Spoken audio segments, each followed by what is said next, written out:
Doshin,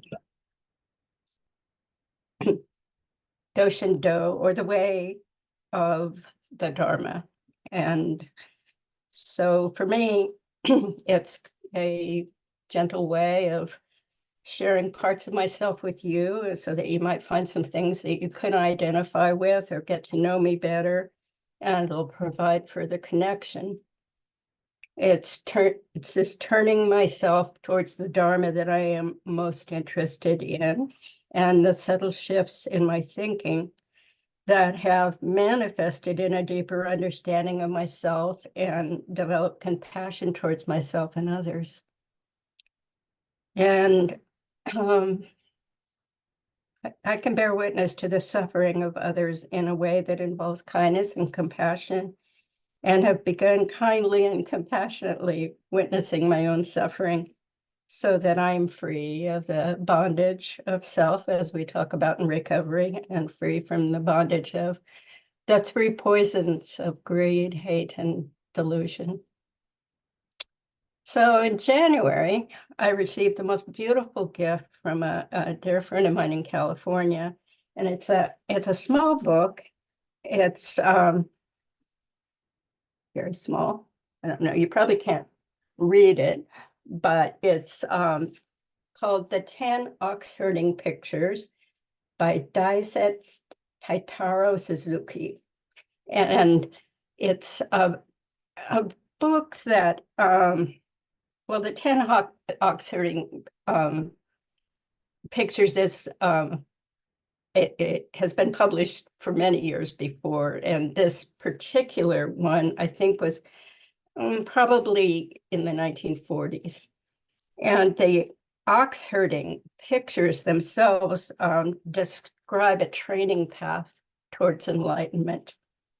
And there's folk images that are accompanying and poems and commentaries. And these are, I don't know if you can see any of these. Anyway, there's 10 of these pictures, and they depict a young ox herder whose quest leads him to tame and train and transform his heart and mind, a process that's represented by subduing the ox.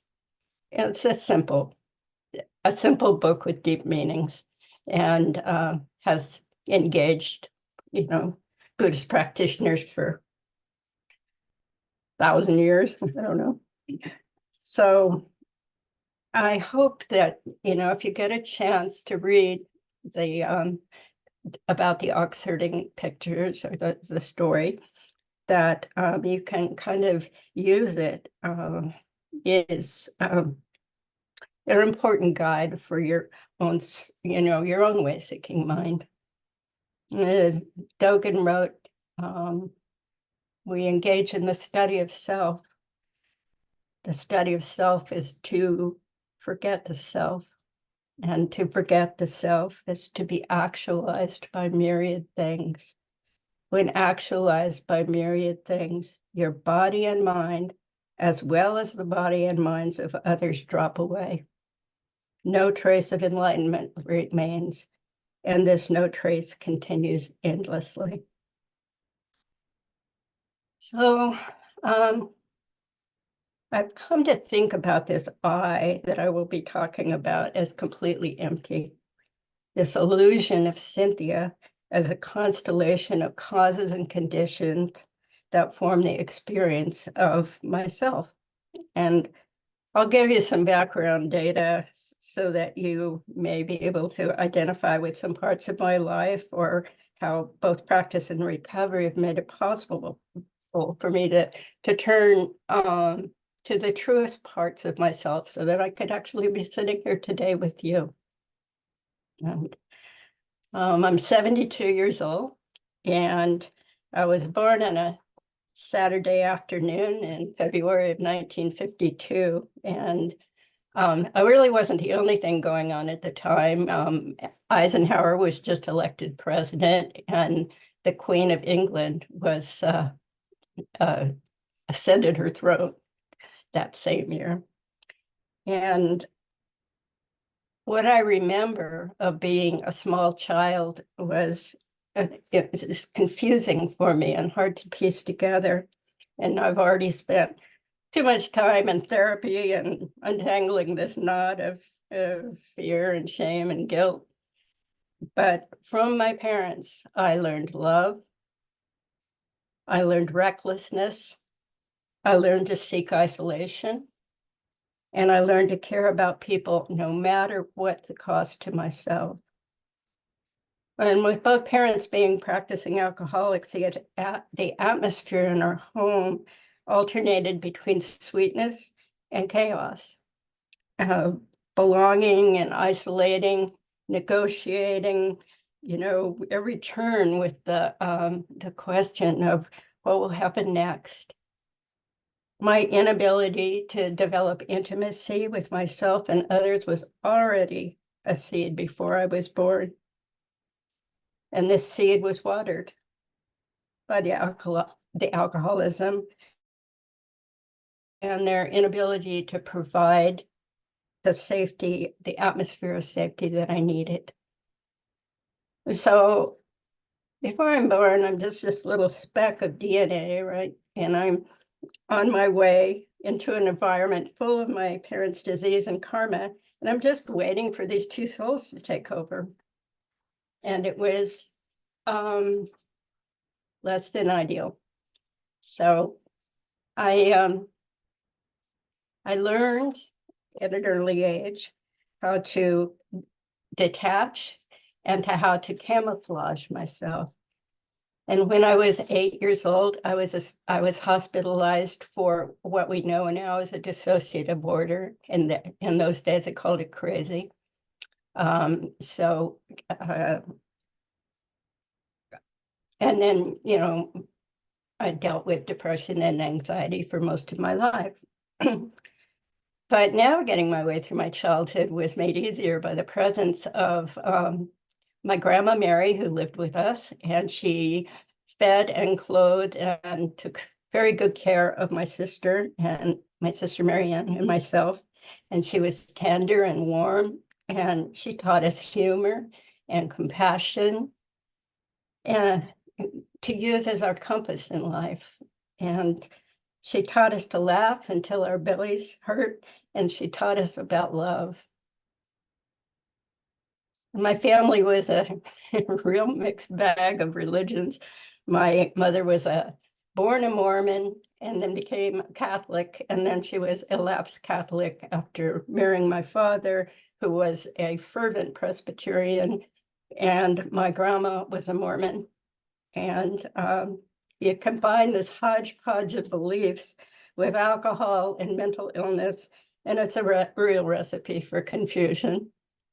And pretty early on, my sister and I, who are partners in crime always, were skipping out on Sunday school because it just, Bible study didn't hold our attention. So, I was lucky to have my sister, and I'm still lucky to have my sister. She's very dear to me, and she is also in recovery from addiction. She has her own spiritual path where she attends mass during this time every week. So otherwise she would be here. So I've kind of, my impulses were towards dealing with adults and finding any kind of grounding in a spiritual path were unsuccessful. And I kind of became a loner, and I buried myself in books. And from grammar school on, I began to take refuge in libraries, which I still do. I'm a librarian, And, I forced all the neighborhood kids to play library with me. And it was, that's all I know, I found peace there. And when I was in elementary school, I loved to read biographies.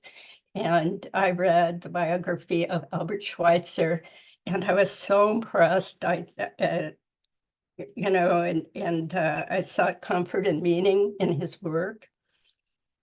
Yet confusion about the family continued into my early teens. And I tried to manage the path I was on by not eating. And I became anorexic And I was very sick for quite a while. And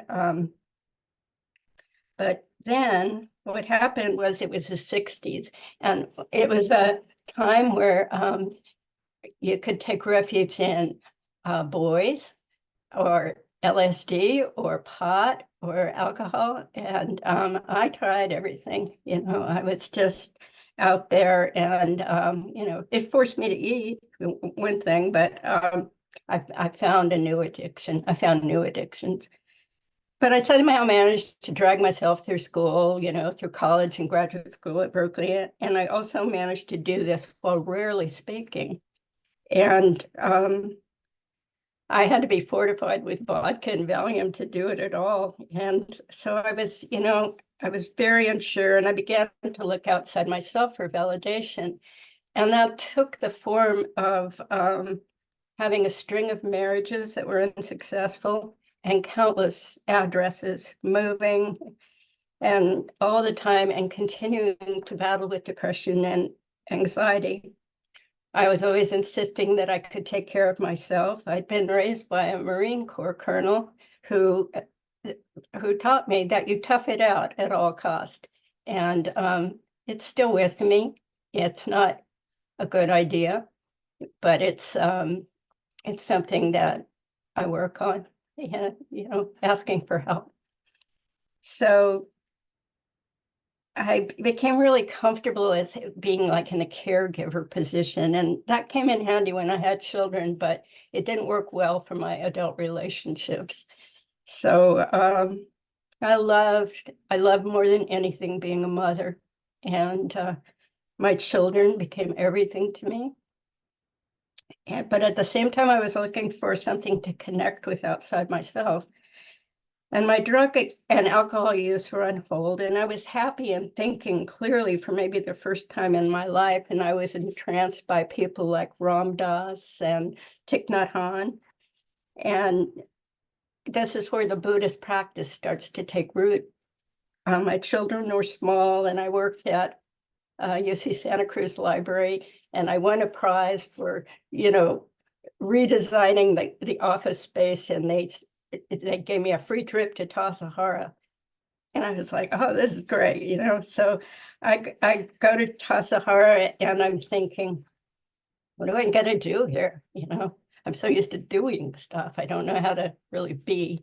And so I enrolled in a workshop by Paul Holler and Frank Lechesky on death. And Jesus, talk about diving into the deep end.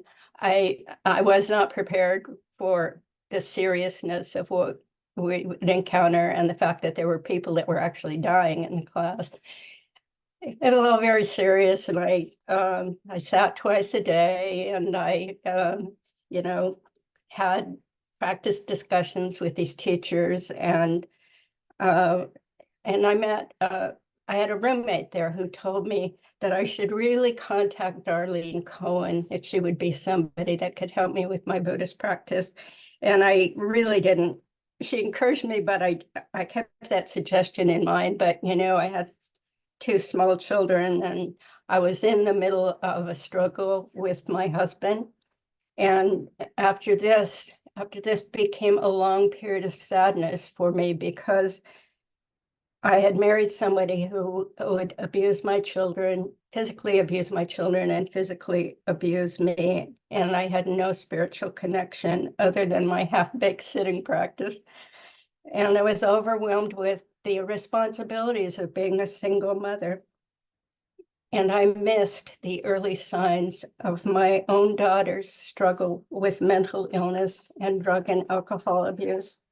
And that tears at my heart every day. In my struggle to find meaning in life, my son Sam and I embarked on a spiritual journey. Every weekend we would attend a different church, synagogue, temple as seekers. And Sam was 12 at this point, and true to character, I let him choose where we would end up. And to my surprise, he chose Episcopalian, and that wasn't my first choice, but I went along with it. And for a while, we had a home there. And Sam became involved in church. But I was still looking for something more meditative. And I had this, experience with sitting. So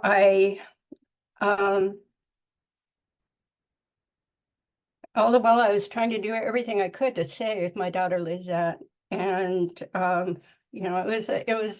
it was chaos. It was 250 hospitalizations, 7 rehabs, doctor after doctor. I really needed help, but nothing helped. And I needed help to help her, but nothing ever came. And so we struggled along for years like this. And I was interested in San Francisco Zen Center, and I went to Dharma talks at both City Center, and I first met Laura there in Green Gulch at that time. And I attended a few workshops and stayed semi-plugged in for years. Around 2007, I began going to City Center regularly for Zazen and Dharma talks. And about this time, well, not about this time, but prior to this, my drinking had escalated in trying to figure out my life, dealing with being a single mom, dealing with life. I had turned to alcohol. And in 2003, before I came to Zen Center, I had this moment of clarity, and where I knew that I wouldn't, I couldn't go on in this way, and I need to break the chain of addiction in my family. So I got sober and stayed sober for 4 years, but I had no spiritual program. And what I really needed to do was get a radically different way of thinking. And, I was able to do what was suggested in AA and sit down and be quiet and listen, And I knew that Buddhism had the prescription to end suffering, but I couldn't dive in completely until I got sober again after a sad relapse. And on April 13th, 2008, I finally surrendered and started a path of recovery and practice. And that was the year I met my friend Jeffrey Schneider, who recently passed away. And he was a long time person in recovery and practice, and had lived at City Center for many years. He saw something in me and led me to meditation and recovery meetings, which Laura and Jeffrey founded. And for a brief time, I was a member of the steering committee. I got all involved. I entered a year-long program called Sangha in Recovery, which further deepened my practice. And it became a spiritual backdrop for my recovery program. And during this time, I finally met Darlene Cohen, who my friend years ago had suggested to me. And I sat in her zendo in the Russian River and was deeply impressed with her practice. And she introduced me to Cynthia, who became my teacher. And I was her first student. In 2011, I moved into San Francisco Zen Center, and I would live and practice there for the next 5 years. I received Jukai, which is the initial taking of Buddhist vows, in what year was that? I don't remember, in 2012, that's right. And I participated in lots of sessions, both at City Center and with my teacher over the next 12 years. And I continued to work with meditation and recovery, and with Cynthia, started some sitting groups, a women's meditation and recovery group at another Zen Center, and the upstairs Sangha, which met at Cynthia's house monthly. After moving out of City Center, I continued with meditation recovery and all these other groups. And by going to retreats, Soshins, and weekly classes. I taught a precepts class to students who were sewing rakasu's, and I was at the time a sewing apprentice in the sewing room at City Center. So I was in priest training with Cynthia for 5 years, and I was studying Dogen and sewing my ropes, and I was priest ordained in October of 2017 at Chikoji Zen Center, and I was asked to start sewing for Dharma transmission.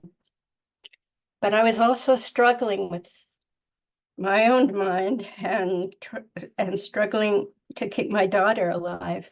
And on June 16th of 2018, I came home from work and I found her unresponsive. And I tried to give her CPR. And when the paramedics told me she was dead, I was shaken to my core. And much of my life had been devoted to her care and recovery. I saw things a mother should never see. And she experienced deep, deep suffering for the last 20 years of her life. You know, I miss her like you'd miss your skin, and I experienced unfathomable grief. I held on to my own life with the love of friends like Gretchen and Mark, who were completely there for me.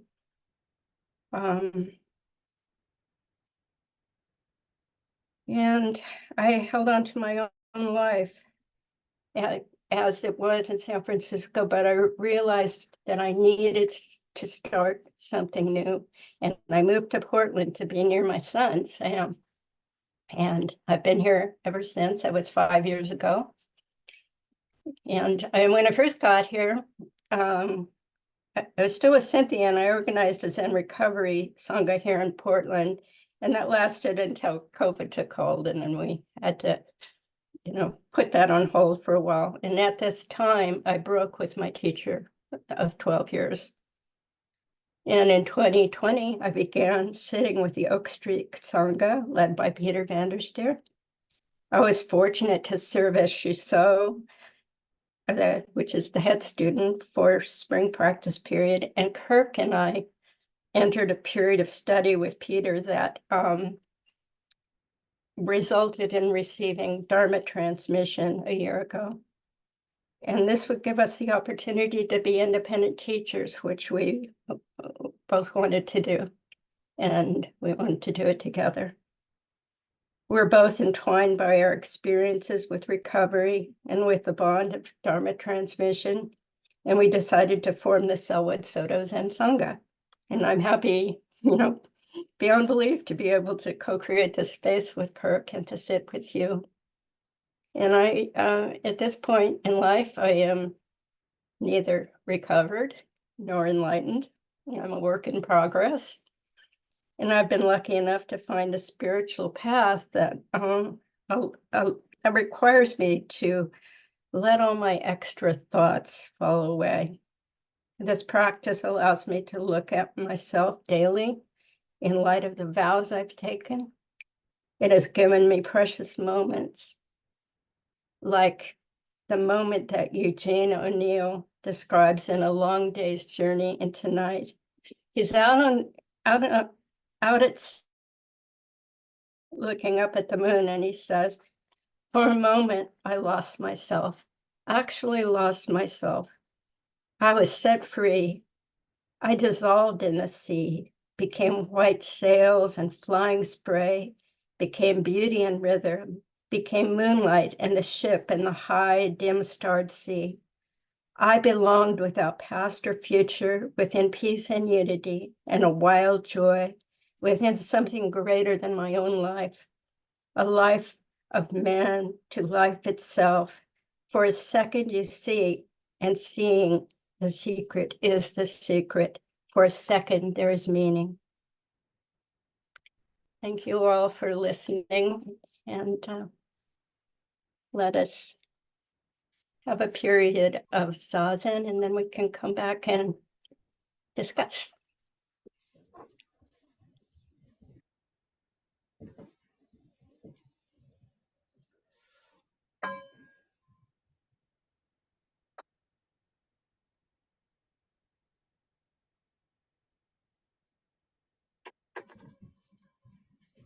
Your bell's muted.